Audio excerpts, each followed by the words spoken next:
ত্রিশূলী গণ্ডক নদী সরাসরি ভারতের সঙ্গে যুক্ত, ফলে বিপুল পরিমাণ জল নিচের দিকে প্রবাহিত হলে বিহারের সীমান্তবর্তী সমতল এলাকায় আচমকা নদীর জলস্তর বেড়ে যাওয়া এবং বন্যার আশঙ্কা তৈরি হতে পারে।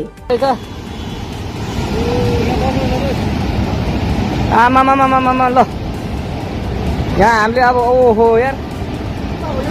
यो पुरै ड्याम फुटेर आएको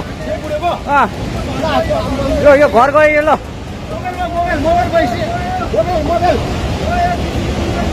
ल त्रिशुली बजारै गयो यार ल गयो यार ओ ए सिलास यता आऊ यता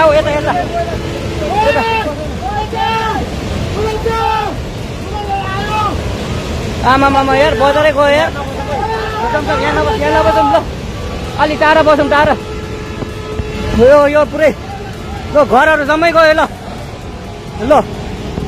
घरहरू जम्मै गयो यो पुरै आमामा ड्याम यार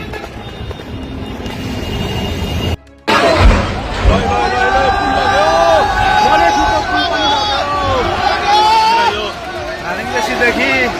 पृथ्वी राजमार्ग जोड्ने पुल पनि बगेको छ।